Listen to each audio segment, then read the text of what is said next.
Okay, so we are 32 participants. I hope I am audible. If not, you can raise your hand. अगर मेरा आवाज सुनाई नहीं दे रहा है, जो which is, if it is not, you are not be, or if you are able to hear, kindly raise your hands.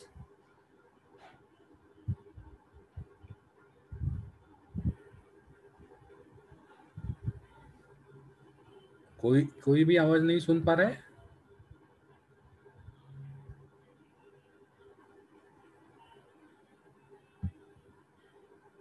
Yes sir. हाँ, तो ऐसा बोलो, ठीक है, थैंक यू। तो टुडे विल टेक द रसायन चिकित्सा फॉरवर्ड। उसके पहले लेकिन हम रिवाइज कर लेते हैं कि हमने रसायन चिकित्सा में किया क्या क्या। सबसे पहले हमने रिवाइज रसायन चिकित्सा में रसायन का नहीं, अभयाम रसायन चिकित्सा में 4 पाद देखे। अभयामलकीय रसायन पाद, प्राणकामीय, करप्रचितीय और लास्ट वाला जो है वो आयुर्वेद समुत्थानीय। तो 4 रसायन पाद है, जिसमें से हमने पहला अभयामलकीय रसायन पाद देखा। अभय और आमलकी से रिलेटेड है। इसमें अलग अलग प्रकार के कल्प बताए हैं जो अभया और आमलकी से बनते हैं, लेकिन शुरुआत में इन्होंने भेषज के पर्याय बताए हैं। चिकित्सितम व्याधिरम पथ्यम साधम औषधम प्रायश्चितम पशमम प्रतिस्थापनम हितम विद्यात भेषज नामानि। भेषज के पर्याय हैं। हर पर्याय का अलग मीनिंग मैंने बताया था, जो आप पिछले वाले लेक्चर के वीडियो में जाके देख सकते हैं। उसके बाद भेषज के प्रकार उन्होंने बताए। किंचित 3 प्रकार हैं, मतलब एक्चुअली 2 प्रकार हैं। कुछ स्वस्थ ऊर्जस्कर, मतलब स्वस्थ और ऊर्जा या ओज को बढ़ाने वाले, स्वास्थ्य और ओज को बढ़ाने वाले। और कुछ आर्तस्य रोगानुत, मतलब रोग को आर्त मतलब रोगी के रोगों को कम करने वाले। तो जो स्वस्थ और ऊर्जस्कर हैं उनके वापस 2 प्रकार उन्होंने बताए हैं, वृक्ष और रसायन। तद वृक्षम तद रसायन। अब ये दोनों चीज क्या करते हैं कि प्रायः शब्द विशेषार्थो उभयम उभयार्थ क्रोध, मतलब विशेष रूप से एक काम करते हैं, लेकिन वृक्ष जो है वो रसायन का भी काम करता है और रसायन जो है वो वृक्ष का भी काम करता है। लेकिन जो रसायन द्रव्य हैं वो मेजरली रसायन का काम करते हैं, जो वृक्ष द्रव्य हैं वो मेजरली वृक्षत्व का या वाजीकरण का काम करते हैं। और द्वितीयम प्रशमे मतम, जो आर्तस्य रोगानुत वाले हैं वो रोग को प्रशम करने का काम करते हैं। अभेषज के प्रकार उन्होंने बता दिए। अभेषज के प्रकार, अभेषजम द्विदम बाधनम सानुबाधनम, मतलब एक्यूट टॉक्सिक और क्रॉनिक टॉक्सिक। बाधन मतलब जो तुरंत बांध दे, जैसे रस्सी तुरंत बांध देने वाली। और सानुबाधन मतलब जैसे नसीब, तो आप जो भी करोगे आप बंधते जा रहे हो उसमें। तो जस्ट एज वी हैव समझो Baygon spray poisoning and pesticide poisoning. Pesticide poisoning, आप खाने में रोज पेस्टिसाइड खा रहे हो, लेकिन दैट इज अ सानुबाधन, वो chronic toxic, your liver will fail after a long time. और may be alcohol and Baygon spray. Baygon spray पियोगे तो ट्रीटमेंट में मिलेगा, तुरंत मर जाओगे, लेकिन अल्कोहल पियोगे तो तुरंत नहीं मरोगे। But chronically your liver is going to go into toxicity. अभेषजम इति न्येयम विपरीतम यदौषधात् तत्सेव्यम तु निःसेव्यम प्रवक्ष्यामि यदौषधात्। औषध का सेवन करना चाहिए और अभेषज या अनौषध का सेवन नहीं करना चाहिए। रसायन के कार्य हमने डिस्कस कर लिए थे। दीर्घमायुं स्मृतिं मेधाम आरोग्यम तरुणं वयः प्रभावर्ण स्वरोदार्यम, ये सब मैंने पिछले लेक्चर में बता दिया था। ये रसायन के कार्य हैं। वाजीकरण के कार्य भी बता दिए थे। द्विविध रसायन, 2 प्रकार के रसायन, कुटी प्रावेशिक, वातातपिक। ये जनरल है। कुटी प्रावेशिक के जैसा एक और द्रोणी प्रावेशिक भी है। द्रोणी प्रावेशिक भी उन्होंने बताया, which is also in the last, मतलब सबसे लास्ट वाले पाद में बताया उन्होंने द्रोणी प्रावेशिक। अब ये कुटी प्रावेशिक पे एक बहुत अच्छा वीडियो भी आया था, जो मैंने व्हाट्सएप पे शायद फॉरवर्ड किया था, तो वो भी आपने देखा होगा। कुटी प्रावेशिक रसायन, अभी तो वीडियो आ रहे हैं, but when we used to study, हमको तो बोला गया था the last Indian person who has done a कुटी प्रावेशिक रसायन वाज जयप्रकाश नारायण। उसके बाद किसी ने किया नहीं था। अब क्या है, सोशल मीडिया ज़्यादा पावरफुल है, तो शायद इसीलिए नए नए या आते होंगे। मतलब even before looking at the video I was under the impression that the last person जिसने कुटी प्रावेशिक किया तो that is Jayaprakash Narayan. I hope everybody has seen that video. That video is very nice video. तो मैंने एक्सप्लेन किया था कि कुटी प्रावेशिक में होता क्या है, इंडोर, और वाताटॉपिक में open air. One is OPD basis, one is admission basis. द्रोणी प्रावेशिक is a third type which is a rejuvenation. सबने ये देखा होगा, वो कौन सा पिक्चर, क्रिश. पहला कौन सा था, कृष्णा, फिर दूसरा क्रिश, नहीं कोई मिल गया पहला था, उसके बाद क्रिश था. करेक्ट. तो क्रिश देखा होगा, क्रिश. तो क्रिश में वो कृष्णा को उन्होंने एक बड़े से इसमें रखा है, और जिसमें सिर्फ उसका दिमाग जिंदा है, बाकी सब ये है. डॉक्टर खुराना ऐसा कोई डॉक्टर का नाम है, मुझे याद नहीं, क्योंकि वैसे भी मतलब वो ना मुझे प्रीति जिंटा अच्छी लगती थी, ना वो दूसरी कोई अच्छी लगती, तो अपने को ज्यादा ये नहीं है. But looking at that is some sort of a द्रोणी प्रावेशिक रसायन. द्रोणी प्रावेशिक रसायन मतलब आदमी को सुला के रख के, मतलब he is not active, he is indoors but he is not awake. कुटी प्रावेशिक में the person is awake, but द्रोणी प्रावेशिक में he is under care but he is not awake. तो अगेन जब द्रोणी प्रावेशिक आएगा we will come into that also.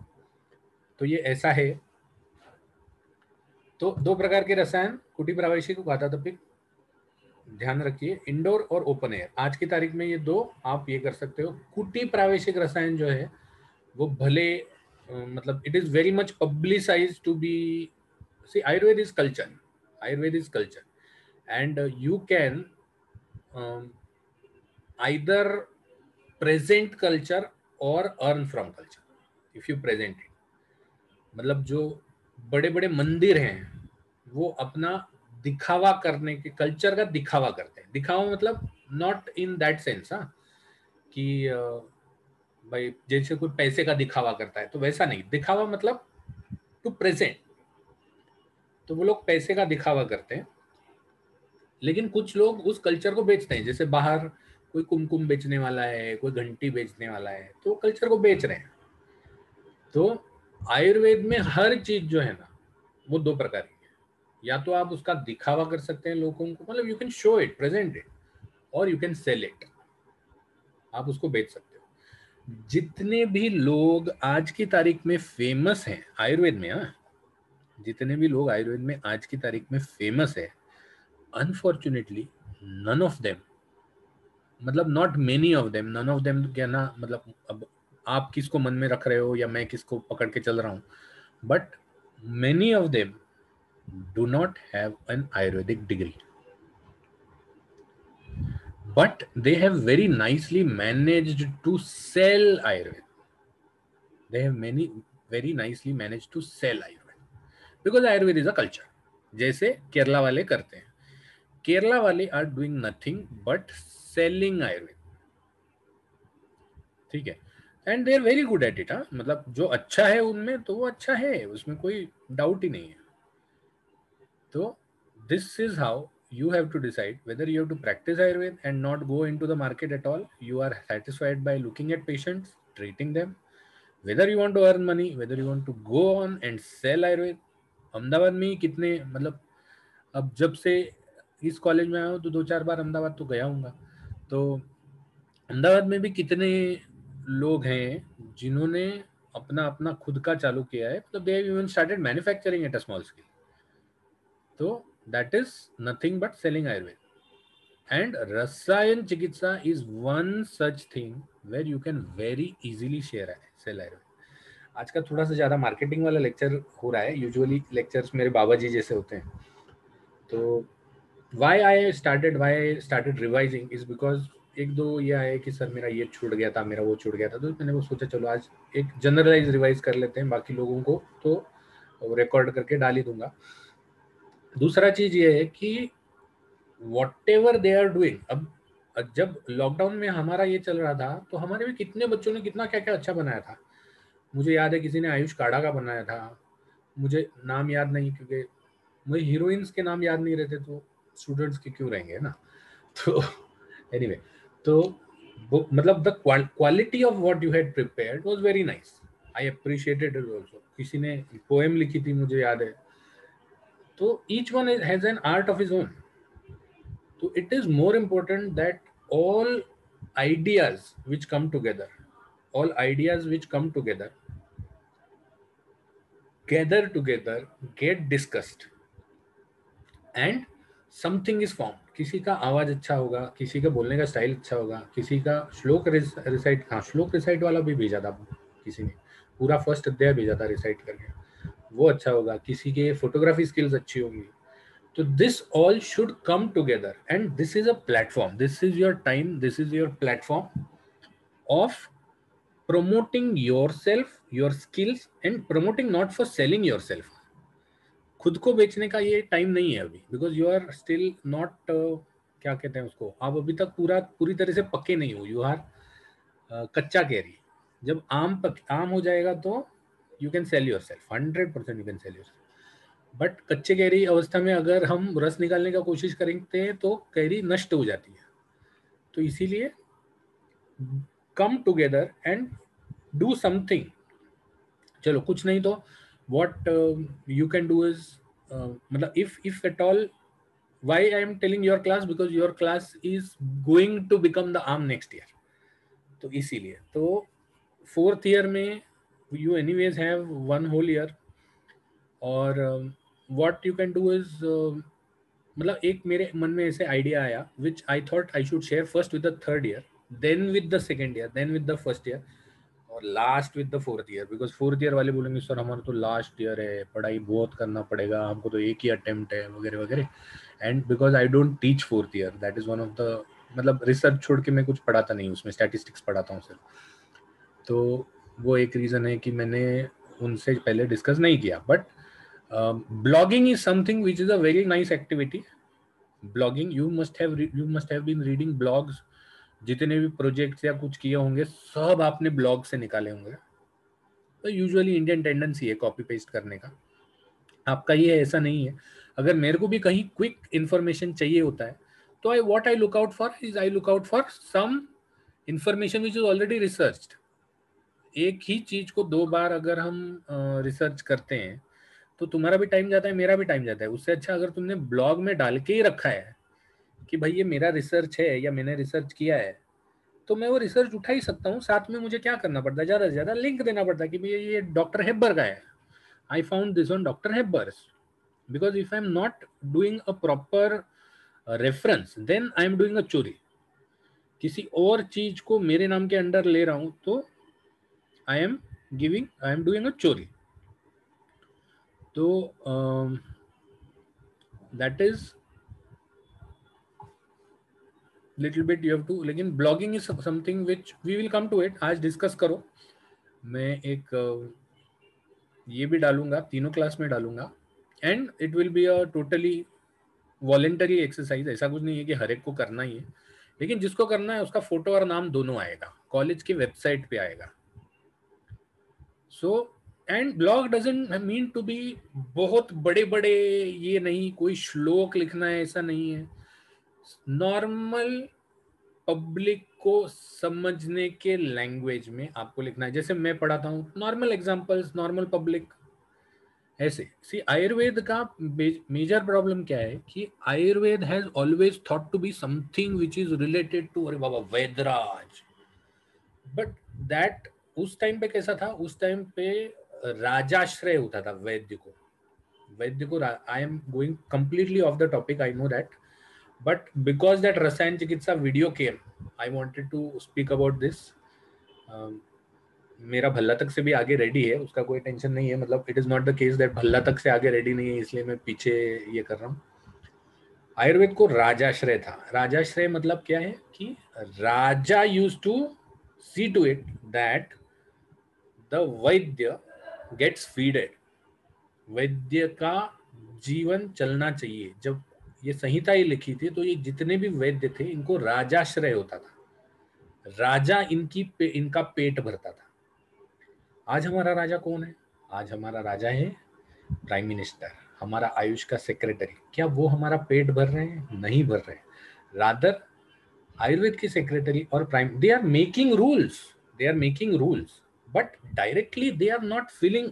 हमको कल खाना नहीं मिला, अगर मेरा 3 महीना नौकरी धंधा सब बंद है और अगर मुझे सैलरी नहीं है, मैं प्रैक्टिस नहीं कर रहा, कुछ नहीं हो रहा, तो it is not possible that they will give money to me every day.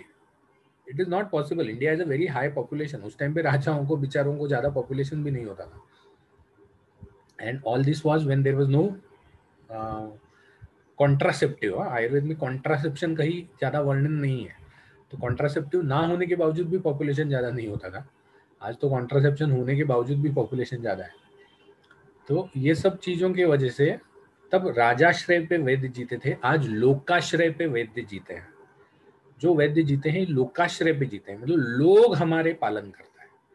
तो जो हमारा पालन करता है उस तक पहुंचना, उस तक पहुंचना, उसके लैंग्वेज में बात करना, उससे ये करना, क्या करना, उससे एक कोरिलेशन करना या उससे एक वार्तालाप करना इंपॉर्टेंट है. So all these days I was telling second year, third year कि you should try to collaborate, you should try to coordinate with patients. तो अब this was again last to last week कि किसी ने message भेजा कि sir मैं I wanted to go to some doctor just as you told last year कि किसी डॉक्टर के पास जाके आप पेशेंट से ये कीजिए. लेकिन सर लॉकडाउन चालू है, ना पेशेंट है ना कुछ है. फॉर्चुनेटली क्लिनिक्स ओपन हो रहे हैं 15 तारीख से. So all those who want to attend clinics please attend. सिर्फ सोशल डिस्टेंसिंग, मास्क और सैंड सैनिटाइजर, हाथ धोना, बस 3 ही चीज. तो क्लिनिक्स में आपको मिल जाएगा.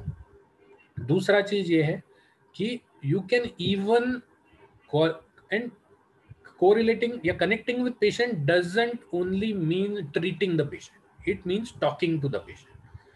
तो ये दो हफ्ते से मेरे मन में चल रहा था कि ये टॉकिंग टू द पेशेंट जो है, टॉकिंग टू द पेशेंट जो है, this should happen with a little bit more of other ways also. जैसे हम अभी इंटरनेट में मिल रहे हैं, तो you can even talk to the patient internet on internet.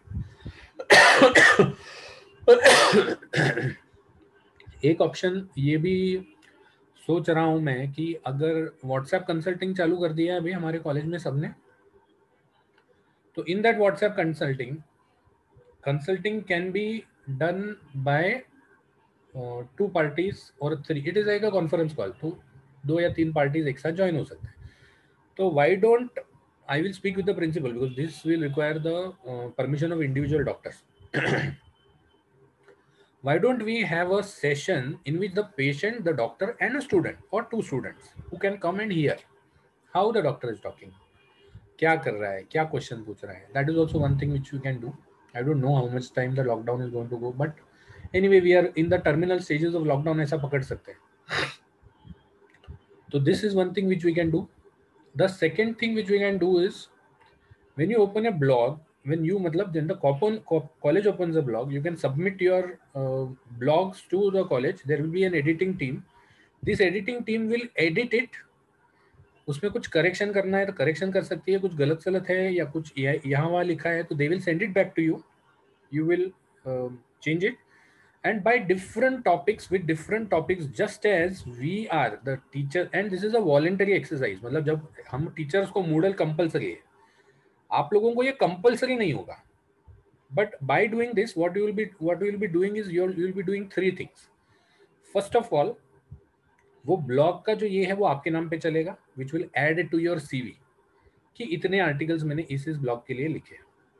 Second is मैंने मतलब जब लास्ट ईयर मैंने आपको रोग विशेषज्ञ अध्याय पढ़ाया था, तो उसमें रोग विशेषज्ञ अध्याय में फर्स्ट पार्ट में ही शास्त्र ज्ञानोपाय में 2 प्रकार के उपाय बताए थे, एक पठन और एक पाठन. तो पठन तो वो है जो आप झक मार के मेरे से ले रहे हो, लेकिन पाठन जो है वो आप नहीं कर रहे हो. Because I try to tell everybody that group study करो, but I don't find that zeal of group study in you all, because one reason is that probably each of you is living at different places. So coming together, वैसे group study आज की तारीख में हमारे time में it was very difficult because we did not WhatsApp and voice calls and all these things. लेकिन आज की तारीख में हमारे पास मोबाइल ही नहीं होता था, पेजर नहीं होता था, तो क्या ये कर सके. तो आज की तारीख में it is very easy group study. और another way of group study which you can do is you can write a blog in which people will come and read your blog, that what is his viewpoint, and believe me that what you have understood, I have checked your papers also, those who have understood have written it very nicely in their language, but those who did not matter to understand the topic have written or tried to write in bookish language which the examiner doesn't understand. तो ये आपका examinations में भी scores, मतलब you will have when जो लेखक हैं, अब बहुत सारे पिक्चर्स में या सीरियल्स में लेखक होता है, एक मैंने कभी वेब सीरीज देखी थी मेरे मोबाइल पे, मुझे याद है, जिसमें एक वो सुंदर गोरा चिट्टा सा लेखक था, बंगाली सीरियल थी वो, तो वो लेखक जो था वो खास इंडिया आया था, क्यों लिखने के लिए आया था, because when you are writing your thoughts flow out, तो writing is a very good way of flowing your thoughts. तो इसीलिए जब आप लिखोगे तो आपको वही विचार की श्रृंखला जो है, the series of thoughts which comes during writing can be carried over to your examination paper if that topic comes.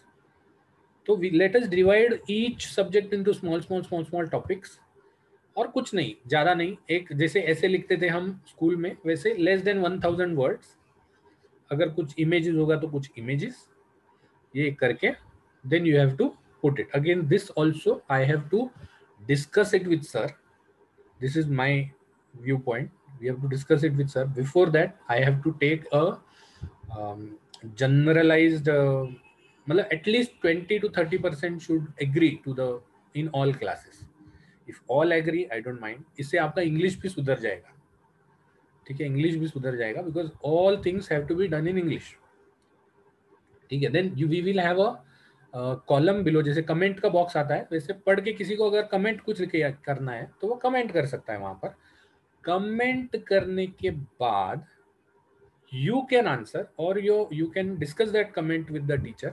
See, this is continual education which we are talking, and this is not only going to help your batch, you are going to put up something by a small, you are going to do a small udaharan, you are going to do a small subscription to some good thing in Ayurveda, ठीक है। हाँ, इससे एक जरूर है कि आपके साथ साथ कॉलेज का भी फायदा होगा, because college is going to showcase it कि हमारे बच्चे तो ये करते हैं, तो कल को जाके हमारे बच्चों का, मतलब अपने कॉलेज के बच्चों का ये बढ़ेगा। And there is no target, there is no deadline, ऐसा कुछ चीज नहीं है। We have attendance today, sorry I forgot about that, तो this is one thing which I wanted to discuss.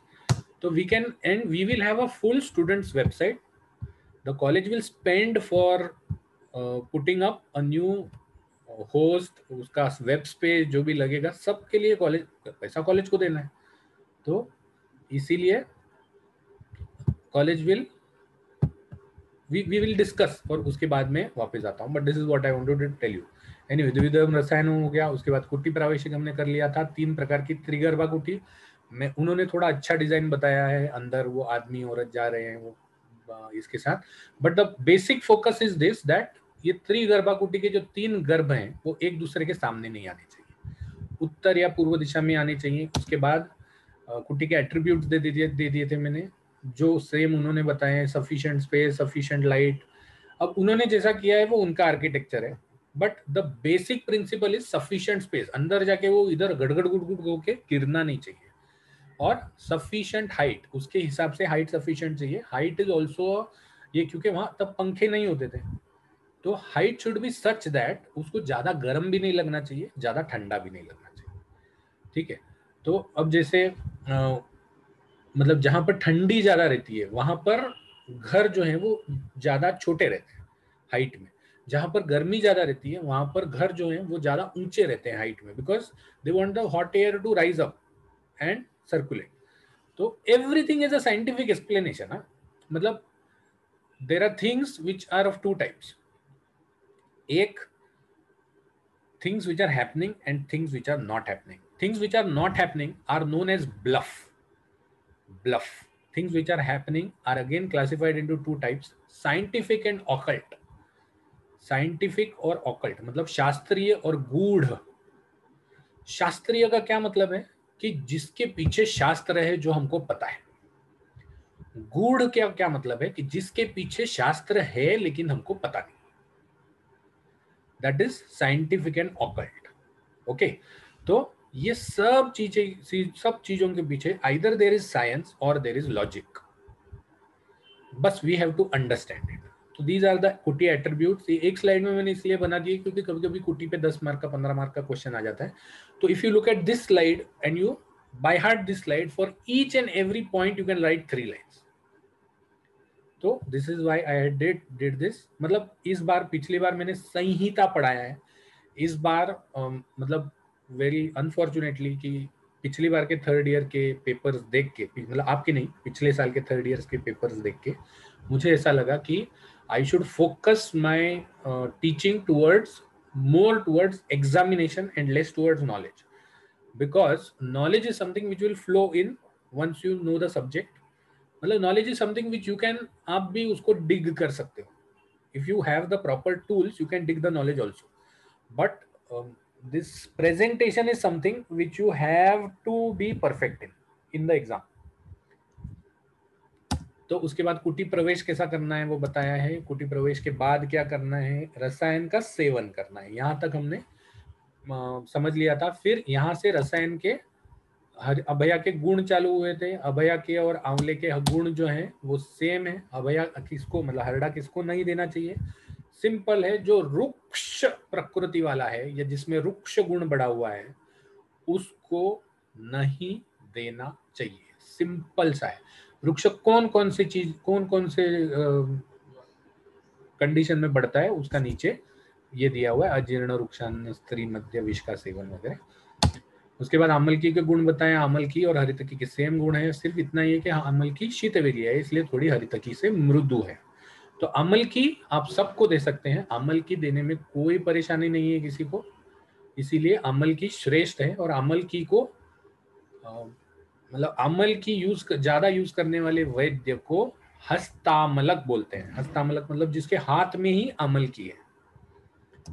ठीक है, अमल की का संग्रहण कैसे, अभयामल की का संग्रहण कैसे करना चाहिए वो भी एक स्लाइड में दे दिया था मैंने। ये स्लाइड आप पढ़ोगे समझ लोगे तो you can write the exam, provided you are able to blow up the points. Blow up the points मतलब उस पॉइंट का साइंटिफिक या लॉजिकल एक्सप्लेनेशन देना। अगर आपने साइंटिफिक और लॉजिकल एक्सप्लेनेशन एग्जाम में दिया तो you will not require to wander off the subject.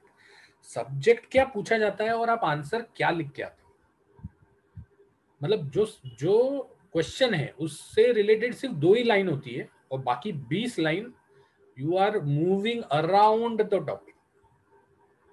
That is a major cause of failing. 2 reason, एक तो एग्जामिनर इरिटेट हो जाता है कि इसको 2 ही लाइन का आता है तो 20 लाइन पढ़ाया क्यों मेरे को, इरिटेट हो जाता है ना।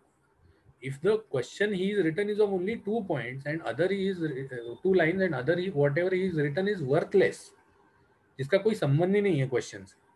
मैंने पूछा है, समझो अभी जैसे थर्ड ईयर का पेपर है जो मैंने अभी अभी चेक किया था, मैंने पूछा उनको प्राक चरणा योनि के लक्षण क्या है। तो थर्ड ईयर में लास्ट अध्याय है योनि व्यापक चिकित्सा। प्राक चरणा योनि इज जुवेनाइल रेप्स जो होते हैं उसमें प्राक चरणा योनि। तो प्राक चरणा योनि के लक्षण क्या है, उन्होंने कहाँ से चालू किया, योनि व्यापद क्या होता है। योनि व्यापद किसमें, अभी योनि व्यापद तो फीमेल्स में ही होगा ना, योनि व्यापद फीमेल्स में होता है।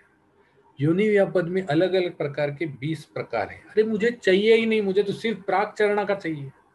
फिर प्राक चरणा क्या होता है, प्राक चरणा के हेतु क्या होते हैं, प्राक चरणा कौन से उम्र में होता है। प्राक चरणा योनि के लक्षण 1 2 3 4 5 खत्म, 2 मार्क पूरा। But people mentioned that unless and until I write quarter to 1/3/4 page, मुझे मार्क नहीं मिलेंगे। This is a wrong. अगर आपका प्रेजेंटेशन ठीक है और पॉइंट वाइज रिप्लाई है, you have to get marks, have to get marks. But your presentation should be nice and according to the number of marks for the question you should be able to blow up the points, वो points को उतना detail करके लिखना है। जैसे प्राक्चरण योनि में अगर पूरा नहीं, जंघा में शूल होता है, जंघा में शूल होता है, योनि में शूल होता है, योनि से अलग अलग प्रकार के स्राव निकलने लगते हैं।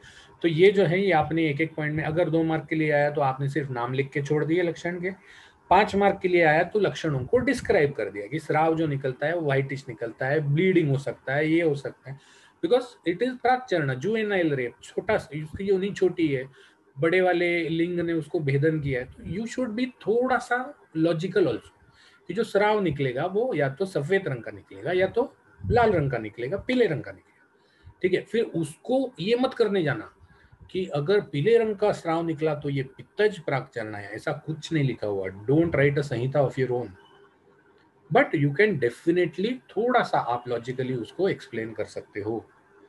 ठीक है, प्रथम ब्रह्म रसायन मैंने बता दिया था, पुरानी जीन्स में ब्रूसली तृप्त लगा। ठीक है, फिर प्रथम ब्रह्म रसायन के बाद द्वितीय ब्रह्म रसायन, इसमें मैंने बता दिया था कि कोई भी रसायन कल्प जब लिखना है तो आपको कैसे लिखना है, संदर्भ, घटक, कृति, संग्रहण, सेवन और लाभ। लाभ सबके कॉमन है, सेवन नियरली सबका कॉमन है, कोई चूर्ण फॉर्म में है, कोई लेह फॉर्म में है, कोई गुटी फॉर्म में है। तो उतना याद रखना है कि 2 गुटी 3 गुटी, नहीं तो हम च्यवनप्राश बनाए और वहां लिखेंगे 2 गुटी लेना है तो वो गलत हो जाएगा। भाई आप लिख सकते हो कि भाई 2 चम्मच, 10 ग्राम, 20 ग्राम, ऐसे लिख सकते हो, और you can write it, no problem. 1 मात्रा 2 मात्रा कर्ष ये, लेकिन it should be round about the same what Charaka has mention. संग्रहण मतलब कहाँ उसका, कौन से डब्बे में रखना है, डब्बे को कैसे लेप करना है। जैसे कुछ रसायन जो हैं वो उन्होंने लोहे के इसमें रखने को बोले हैं, कुछ रसायन मिट्टी के में रखने को बोले हैं, तो वो एक याद रखना चाहिए। कृति में जितने अवले हैं सबकी कृति नियरली सेम है, जितनी गुटियां हैं सबकी कृति सब सेम है। और घटक द्रव्य जो है वो भी मैंने बता दिया था कि घटक द्रव्य जब भी आप ये करोगे तो घटक द्रव्य में आपको एटलीस्ट एक एक घटक, 2 घटक आने चाहिए, बाकी आप इत्यादि लिख सकते हो। संदर्भ कौन से पाद में लिखा है वो। तो च्यवनप्राश वगैरह हो गया था, अन्य योग हो गए थे, प्राण का हमने चालू कर दिया था, कारण कर दिए थे, नाक बल्ला रस, हाँ भल्ला तक हम आए थे और भल्ला तक के फायदे हमने कर लिए थे। तो इसके बाद हम करब प्राचीन में वी विल रिवाइज भल्ला तक के फायदे next time from this slide. जिसका भी फोन आया, मतलब मैसेज आया था कि मेरा कंप्लीट नहीं है, उसके लिए मैंने एक बार रिवाइज कर लिया। भल्ला तक के फायदे से आगे हम नेक्स्ट टाइम करेंगे। Thank you so much for attending and have a very nice day, and I hope you remember what I told you today. It will help you a lot in life. ठीक है, पिछला lecture पता नहीं, लेकिन ये lecture आपको आगे जरूर